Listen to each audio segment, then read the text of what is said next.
ബഹുമാനപ്പെട്ട അധ്യക്ഷൻ, ഉദ്ഘാടനത്തിന് വന്ന വിശിഷ്ട രാവുണ്ണി മാഷ്, അതുപോലെ മറ്റ് അധ്യക്ഷ വേദിയിലിരിക്കുന്നവർ, ഇവിടെ വന്നുകൂടിയിട്ടുള്ള സ്പോർട്സ് മെമ്പേഴ്സ്, അധ്യാപകർ, എല്ലാവർക്കും ഇവിടെ ഞാൻ ഇന്ന് വന്ന ഈ നമ്മൾ കൂടിയായി മീറ്റിങ്ങിന് വേണ്ടി ആശംസ നേരുകയാണ്.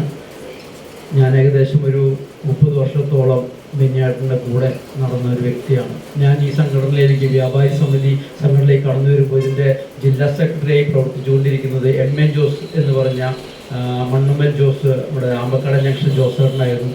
ജോസേട്ടൻ്റെ പ്രായാധിക്യം മൂലം അദ്ദേഹത്തിന് സംഘടന കൊണ്ടുപോകാൻ കഴിയില്ല എന്ന് പറഞ്ഞ് ഒഴിഞ്ഞതിൻ്റെ ഭാഗമായിട്ട് ബെന്നി മിട്ടി ഇവിടെ വ്യാപാരി സമിതിയുടെ ജില്ലാ സെക്രട്ടറി ആയിട്ട് വരുന്നത്. അതിനുശേഷമാണ് വ്യാപാരി സമിതി ജില്ലയിൽ അറിയപ്പെടാൻ തുടങ്ങിയത്. അതിനുശേഷമാണ് അത് സംസ്ഥാന കമ്മിറ്റിയിലേക്ക് പിന്നാട്ടം പോവുകയും ഇവിടെ ജില്ലാ സെക്രട്ടറിയായി മറ്റ് ആളുകളെ ഏൽപ്പിക്കുകയും ചെയ്തത്.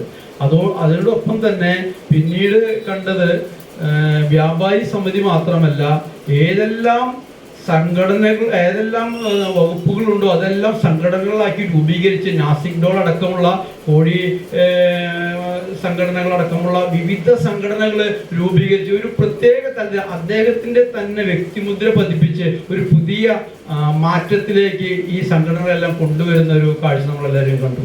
നമ്മളെ എന്താ പറയാ, ബെന്യാട്ടിൻ്റെ പ്രത്യേകിച്ച് ഇത്രയും കാലം അദ്ദേഹത്തിന്റെ കൂടെ നടന്നിട്ട് ഒരാളോട് ദേഷ്യപ്പെട്ടിട്ട് സംസാരിക്കുന്ന അദ്ദേഹത്തിനെ കണ്ടിട്ടില്ല. ഒരു ദേഷ്യം വന്ന് എന്തെങ്കിലും ചൂടായി സംസാരിക്കുക അദ്ദേഹത്തിനെ ഞാൻ കണ്ടിട്ടില്ല.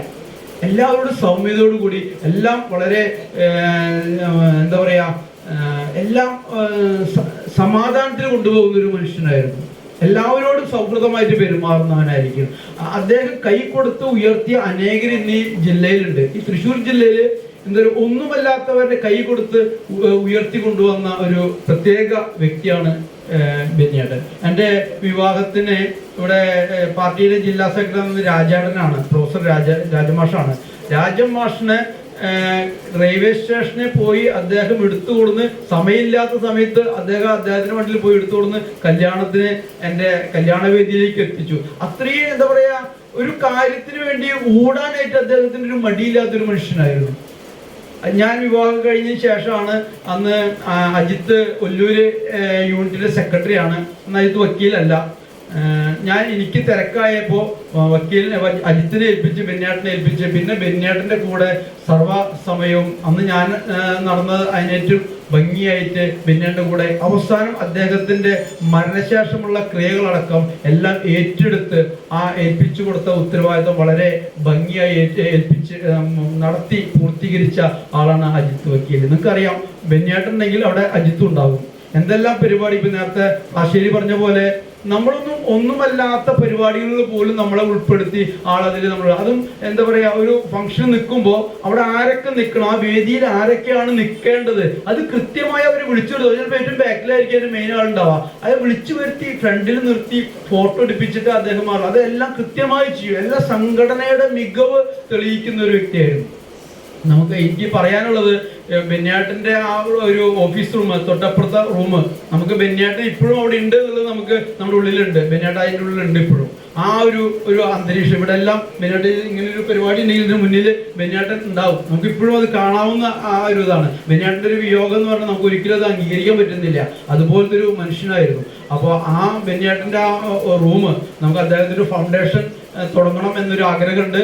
അതിനുവേണ്ടി ബെന്യാട്ടുമായി ബന്ധപ്പെട്ട എല്ലാവരും ഒരുമിച്ച് നിന്നുകൊണ്ട് നമുക്കത് ഏറ്റവും അദ്ദേഹത്തിന്റെ ഓർമ്മ നിലനിർത്തിക്കൊണ്ട് അദ്ദേഹം ചെയ്യാൻ ആഗ്രഹിച്ച കാര്യങ്ങൾ ഏറ്റെടുത്തുകൊണ്ട് ചെയ്യാൻ വേണ്ടി എല്ലാവർക്കും സാധിക്കട്ടെ. അതിനുവേണ്ടി എല്ലാവരും മുന്നോട്ട് വരണം കൂടി ഞാൻ അഭ്യർത്ഥിച്ചുകൊണ്ട് ഞാൻ അവസാനിക്കുന്നു. നന്ദി.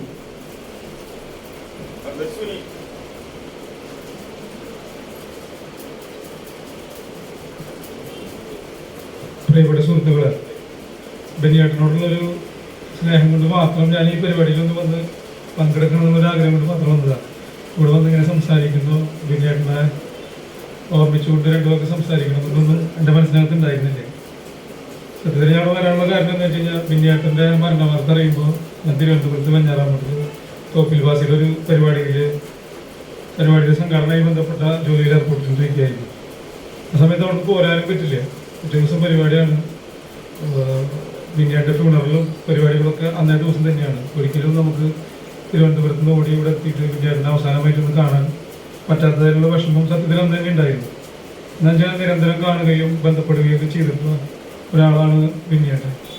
നിങ്ങളിവിടെ എല്ലാവരും സൂചിപ്പിച്ച പോലെ വ്യാപാരി വ്യവസായി സമിതിയുടെ ഒരു ഭാരവാഹി എന്നുള്ള നിലയ്ക്കല്ല ഞാൻ ബിന്നിയേട്ടനെ പരിചയപ്പെടുന്നത്. ഞാനിവിടെ മലയാള മനോരമയുടെ ഒരു ഏജന്റായിട്ട് പ്രവർത്തിക്കുന്ന കാലത്ത് ബിന്നിയേട്ടൻ്റെ ഷോപ്പിൽ ഞാനാണ് പത്രം ഇട്ടിരുന്നത്. പത്രം ഇടുമ്പോൾ ബിന്നിയേട്ടനെ കാണില്ല. പക്ഷെ പത്രത്തിൻ്റെ പൈസ മേടിക്കാനായിട്ട് ഞാൻ ബിന്നിയേട്ടൻ്റെ കടയിലേക്ക് എപ്പോഴും പോകും. നമ്മുടെ പോസ്റ്റ് ഓഫീസ് റോഡിലാണ്, ഹൈ റോഡിൻ്റെ തൊട്ടുള്ള പോസ്റ്റ് ഓഫീസ് റോഡിൽ. അപ്പോൾ അവിടെ ഇടയ്ക്ക് ബിന്നിയേട്ടൻ 3 തവണ 4 തവണ പോകുമ്പോഴാണ് ഏതെങ്കിലും ഒരു സമയത്ത് നമുക്ക് ബിന്നിയേട്ടനെ കാണാൻ പറ്റുള്ളൂ.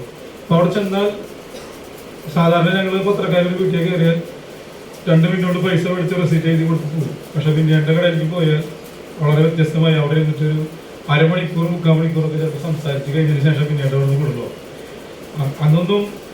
അന്നൊക്കെ ഞാൻ ചെറിയ 10, 18, 20 വയസ്സ് പ്രായം മാത്രമുള്ള സമയത്ത് എനിക്ക് ലോകകാര്യങ്ങളെ കുറിച്ച് അല്ലെങ്കിൽ രാഷ്ട്രീയത്തിൻ്റെ പലവിധ കാര്യങ്ങളെ കുറിച്ചൊന്നുള്ള വലിയ ഗ്രാഹ്യമൊന്നും ഇല്ലാത്ത സമയത്ത് അദ്ദേഹത്തിൻ്റെ ചില അഭിപ്രായങ്ങളും നിരീക്ഷണങ്ങളും അല്ലെങ്കിൽ കച്ചവട സംബന്ധമായ കാര്യമായാലും പൊളിറ്റിക്സ് ആയാലും ഇതൊക്കെ നമ്മൾ വിളിച്ചിരുത്തിട്ട് കുറച്ചു നേരം സംസാരിച്ചിട്ടാണ് അവിടുന്ന് വിടാറുള്ളത്. അതൊക്കെ നമുക്ക് വലിയ രീതിയിലുള്ള ആശ്വാസമായിരുന്നു. എന്താ വെച്ച് കഴിഞ്ഞാൽ നമ്മളിങ്ങനെ സൈക്കിളിന്മേൽ പല വീടുകൾ കയറി ഗേറ്റ് തുറന്ന് വീടിൻ്റെ കോണി ബെല്ലടിച്ച് അല്ലെങ്കിൽ ഒരു കടയിൽ ചെന്ന് മുതലാളിക്ക് വെയിറ്റ് ചെയ്ത് അങ്ങനെ ഒരു ഭാരപ്പെട്ട പണിയാണ്. മാനസികമായിട്ട്, ശാരീരികമായിട്ടല്ല, മാനസികമായിട്ടൊരു ഭാരപ്പെട്ട പണിയെടുത്ത് വന്ന് നമ്മളൊരു സ്ഥലത്തേക്ക് ചെല്ലുമ്പോൾ അവിടെ വന്നിരിക്കാനും കുറച്ച് ഫാൻ്റെ കാറ്റൊക്കെ കൊണ്ട് കുറച്ച് നേരം ആയാസപ്പെട്ട് വർത്താനമൊക്കെ പറയാനും അതും വളരെ സ്നേഹനിർഭരമായി ഇവിടെ നേരത്തെ സൂചിപ്പിച്ചല്ലോ. ബിന്നിയേട്ടൻ്റെ മുഖത്തുനിന്ന് നമുക്ക് അങ്ങനെ നമ്മളോട് വളരെ തീക്ഷ്ണമായിട്ട് സംസാരിക്കാൻ ഒരിക്കലും കേട്ടിട്ടുണ്ടാവില്ല. ഞാനൊക്കെ അത്ഭുതപ്പെട്ട് നിൽക്കും. നമ്മൾ പറയും ചില സംഘടനകൾ ഇപ്പോൾ ഒരാൾക്ക് ഒറ്റയ്ക്ക് വളർത്താനൊന്നും പറ്റില്ല. ഒരുപാട് ആളുകളുടെ പ്രവർത്തനത്തിന്റെ ഭാഗമായിട്ട് തന്നെയാണ് ഒരു സംഘടനയ്ക്ക് വളർന്നത്. പക്ഷെ നമ്മളൊക്കെ കൃത്യമായി നോക്കിക്കണ്ടിട്ടുണ്ട്. ബെന്യാട്ടിനോടൊപ്പം വളർന്നു വന്ന ഒരു സംഘടന തന്നെയാണ് വ്യാപാരി വ്യവസായി സമിതി എന്ന് പറയുന്ന സംഘടന. അതിൻ്റെയൊക്കെ വളർച്ചയിൽ നിങ്ങളിപ്പോൾ ഭാരവാഹിയായിട്ട് ഇരിക്കുന്ന ആളുകൾക്കാണ് എന്നേക്കാൾ കൂടുതൽ അറിവുള്ളതെങ്കിലും സത്യത്തിൽ ഞാൻ ഇതിൻ്റെ പരിസരത്തൊക്കെ നിന്നുകൊണ്ട് കണ്ടിട്ടുണ്ട്. എന്താ വെച്ച് കഴിഞ്ഞാൽ ഞാൻ സാഹിത്യ അക്കാദമിയിൽ ജീവനക്കാരനാണ്. വ്യാപാരി വ്യവസായ സമിതിയുടെയൊക്കെ വളർച്ചയുടെ ഒരു കാലഘട്ടത്തിൽ കൂടുതൽ പരിപാടികൾ നടന്നിട്ടുള്ളത് അവിടെയാണ്. അപ്പോൾ അവിടെ ബിന്നിയേട്ടൻ്റെ സംഘാടനവും ആളുകളായിട്ടുള്ള കോണ്ടാക്റ്റും ഈ സംഘടന കെട്ടിപ്പടുക്കാൻ വേണ്ടിയിട്ടുള്ള അദ്ദേഹത്തിൻ്റെ നിരന്തരമായിട്ടുള്ള ഇടപെടലുകളൊക്കെ ഏറ്റവും അടുത്ത് നിന്നിട്ട് കാണാനൊക്കെ ആയിട്ട് നമുക്ക് സാധിച്ചിട്ടുണ്ട്. അതുമാത്രമല്ല, ഞാൻ സത്യത്തിൽ നമ്മളൊക്കെ പറയില്ലേ, നമ്മൾ ഒരുപാട് സംഘാടകരെ കണ്ടിട്ടുണ്ട്. പ്രത്യേകിച്ച് എൻ്റെ ജോലിയെ സംബന്ധിച്ച് അറിയുന്ന പല ജോയ്മണ്ഡൽ സാറിൻ്റെ ജോയേട്ടൻ്റെ അവർക്കൊക്കെ അറിയാം.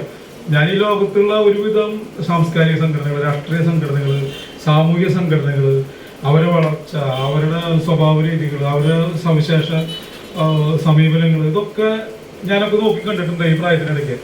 പക്ഷെ ഞാൻ എത്തിധരിച്ചത് ഓരോ വിഭാഗവും ഇനിയിപ്പോൾ ഈ ലോകത്ത് എന്ത് സംഘടന ഉണ്ടാവും എന്നൊക്കെ നമ്മൾ ഇനി ഒരു സംഘടന ഉണ്ടാവില്ല എന്ന് വിചാരിച്ചിരിക്കുമ്പോഴായിരിക്കും ചിലപ്പോൾ പൗൾട്രി ഫാമേഴ്സ് അസോസിയേഷൻ എന്നൊക്കെ പറഞ്ഞിട്ട് ബിന്നിയേട്ടൻ കടന്നു വരുന്നത്. അപ്പോൾ നമ്മൾ വിചാരിക്കും 4-3-7 ആളെ വിളിച്ചിട്ട് സംഘടന രൂപീകരിച്ച് കൈകാര്യം ചെയ്യുക, അങ്ങനെ നമ്മൾ കാണാറുണ്ട്. പക്ഷെ നിറഞ്ഞ സദസ്സിൽ 300-400 ആളുകൾ ആ മേഖലയിൽ നിന്ന് വന്ന് പങ്കെടുക്കുകയും ഒരു സമ്മേളനം ഏതർത്ഥത്തിൽ അല്ലെങ്കിൽ ഒരു സംഘടനയുടെ വളർച്ചയിൽ ഒരു സമ്മേളനം വഹിക്കേണ്ട പങ്ക് എന്താണെന്ന് മനസ്സിലാക്കിക്കൊണ്ട് അതിൻ്റെ തൊട്ട് സ്ഥലത്ത് വരെയുള്ള കാര്യങ്ങൾ ഏറ്റവും ചിട്ടയോടുകൂടി നടത്തി തീർക്കുന്ന ഒരു മികച്ച സംഘാടകനെയാണ് സത്യത്തിൽ നഷ്ടപ്പെട്ടത്. അങ്ങനെ ഓരോ പോക്കി വരുന്നു. അത് ഞാൻ നോക്കുമ്പോൾ പെട്ടെന്ന് തന്നെ സംഘടനകൾ വരുന്നു. തൃശ്ശൂർ ജില്ല എന്നുള്ളതല്ല, കേരളത്തിലെ ഏറ്റവും മുന്തിയ സാംസ്കാരിക നായകന്മാർ തൊട്ട് ഓരോ മേഖലയിൽ വ്യത്യസ്തമായി ഒരുപാട് സംഭാവനകൾ അർപ്പിച്ചിട്ടുള്ള ഗുരുസ്ഥാനീയരായിട്ടുള്ള വ്യക്തിത്വങ്ങളെയാണ് സത്യത്തിൽ ബിന്നിയേട്ടൻ്റെ പരിപാടികളൊക്കെ നമുക്ക് കാണാനായിട്ട് കഴിയുക. പിന്നെ ആ പരിപാടികളിലൊക്കെ ഒരു സവിശേഷത എന്ന് പറഞ്ഞാൽ അവിടെ നിന്ന് വരുന്ന അതിഥികൾക്കും അതുപോലെ സദസ്സിലിരിക്കുന്ന ആളുകൾക്കും കൊടുക്കുന്നൊരു മര്യാദയുണ്ട്. ചില സ്ഥലങ്ങളിലൊക്കെ നമ്മൾ വിശിഷ്ടാതിഥികളൊക്കെ പോയി കഴിഞ്ഞ് കഴിഞ്ഞാൽ സംഘാടകർ ഇവരേനൊക്കെ സ്വീകരിക്കുന്നത് നമുക്ക് തന്നെ നിരാശ തോന്നും. പക്ഷേ ബിന്നിയേട്ടൻ്റെ സ്വീകരണം, അവരോട് കാണിക്കുന്ന സമീപനം, അവരോട് കാണിക്കുന്ന ബഹുമാനം, അവരോട് കാണിക്കുന്ന ആദരവ്, ഇതൊക്കെ നമുക്കൊരു മാതൃകയായിട്ട് കൊണ്ടു കിടക്കേണ്ടത് തന്നെയാണ്. സത്യം പറഞ്ഞാൽ ബിന്നിയേട്ടൻ്റെ ഒരു നഷ്ടം എന്ന് പറയുന്നത്, ഞാനൊന്നും ഇങ്ങനെ ആ കാലത്തിൽ പൊലിഞ്ഞു പോകുന്ന ഒരാളല്ല, അത്രയും സജീവമായിട്ട് ഇങ്ങനെ ഇടപെടുന്ന ഒരാൾ ഇത് പെട്ടെന്ന് നമ്മളിൽ നിന്ന് വിട്ടു പിരിഞ്ഞു പോകുന്നുള്ള ഒരു ധാരണ എനിക്കുണ്ടായിരുന്നില്ല. ബിന്നിയേട്ടൻ്റെ അസുഖത്തെ കുറിച്ചും എനിക്ക് അറിയുന്നുണ്ടായിരുന്നില്ല. സത്യം പറഞ്ഞാൽ കോവിഡിന് മുമ്പൊക്കെ നിരന്തരമായിട്ടുള്ള പ്രവർത്തനം ബിന്നിയേട്ടൻ്റെ ഞാൻ ദർശിച്ചിട്ടുണ്ട്. പിന്നീട് കുറച്ച് ഗ്യാപ്പൊക്കെ വന്നിട്ടുണ്ട്. ഇപ്പോൾ അങ്ങനെ കഴിഞ്ഞ കാലങ്ങളിൽ നിന്ന് വ്യത്യസ്തമായി ഇപ്പോൾ കുറച്ച് പരിപാടികളൊക്കെ കുറഞ്ഞിട്ടുണ്ട്. ഈ മുരളി മാഷ എന്ന് പറയുന്നത് ഈ ബെന്യാട്ടിനെ കുറിച്ച് ഒരു കമന്റ് പാസ്സായി പറഞ്ഞത് അതുകൊണ്ട് ചിലപ്പോൾ ആരെങ്കിലും പറഞ്ഞിട്ടുണ്ടാവും. പിന്നെ ഞാൻ അതിനെ കുറിച്ച് കൂടുതൽ പറയുന്നില്ല. അപ്പൊ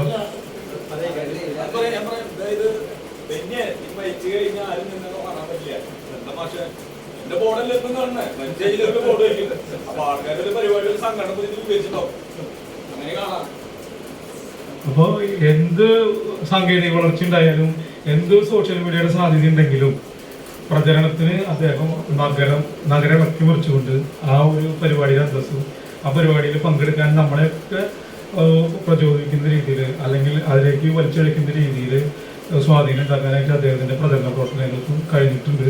അവരൊക്കെ ബെന്യാട്ടിനിലൂടെ ഞാൻ ഒരുപാട് ആളുകളെ പരിചയപ്പെട്ടിട്ടുണ്ടെന്നുള്ള ഞാൻ എനിക്ക് ഏറ്റവും അഭിമാനം തോന്നുന്ന ഒരു കാര്യം.